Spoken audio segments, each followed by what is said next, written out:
cool. My name's Andrew Ferris. I run Small Town America Records. I'm a musician. I'm a record producer. I have a great job. I lived in London for 10 years. And the reason that I lived in London then was because to have the job that I wanted to do, I had to go there. I had to do that. I was in a band. I've been in a band since I was 13. And I thought this band were pretty good. And I thought, hey, we'll get a record deal. That's what bands do.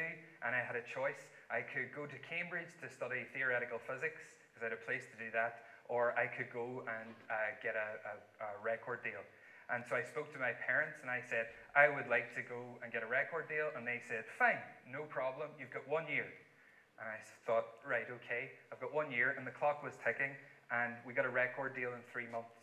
And I got that record deal for that band by using the telephone and a fax machine. And I pretended to be the manager of this band, and I phoned up all the record labels that were in the book, and I used all the tricks that negotiators use, and I managed to luck out, and that band got a record deal with the biggest rock label in the world. We were very lucky, called Geffen Records. And I realized through those years, being 18 to 21, that there was an awful lot wrong with the music industry. There was an awful lot of money squandered. There was a lot of art that didn't get released, and there was a lot of things that the big record labels did wrong, and I had all these ideas. That band finished, and I thought, I'm going to do this myself. So I moved to London.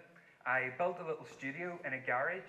I started making records with an 8-track Fostex tape machine, and I had my buddy, and we wrote songs together, and we formed this band called Jet Plane Landing, and we said, right, we're going to release these records ourselves, and we're going to make money, and this is going to be our job.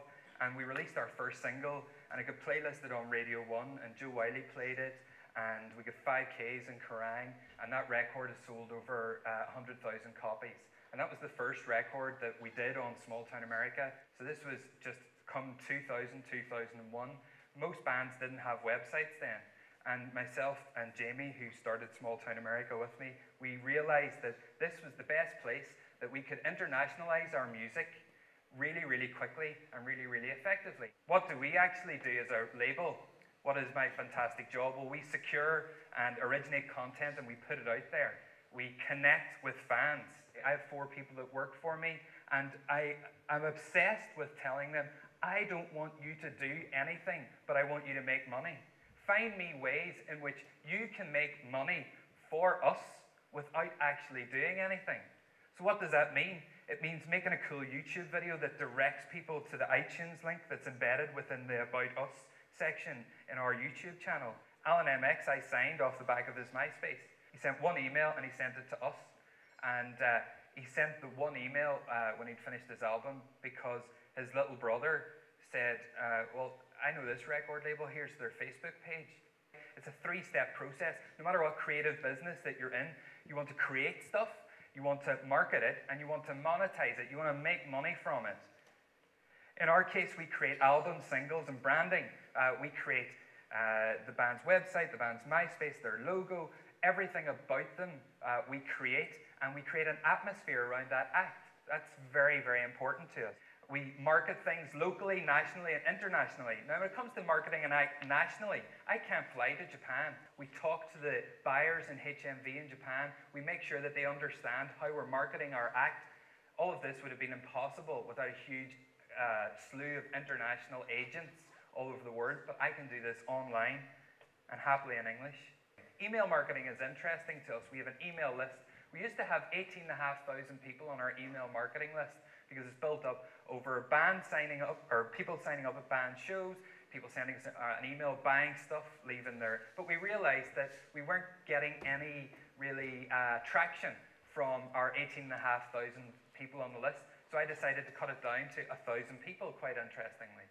And what we did is we looked at the statistics about who was opening the email, when they were opening it, what countries they were opening it in, and we decided that anyone who hadn't opened the last 2 emails got kicked off the list. And we kept doing that for 3 or 4 emails, and then we got it down to about 950 people who were opening everything and buying everything, and then we build from there. Monetizing stuff, we monetize through our online presence, our website, our shows, and the content that we make makes money. But as soon as I monetize something, as soon as I make money from something, What I've done is I've actually created a fan, and I can draw content from that fan. What do I mean? Someone's bought an And So I Watch You From Afar record. Cool. I want to find out their opinion.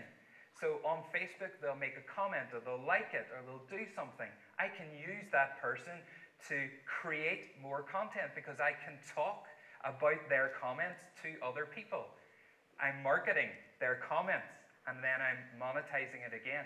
So every fan that you make is their own little creative hothouse of material which we can use to promote our bands.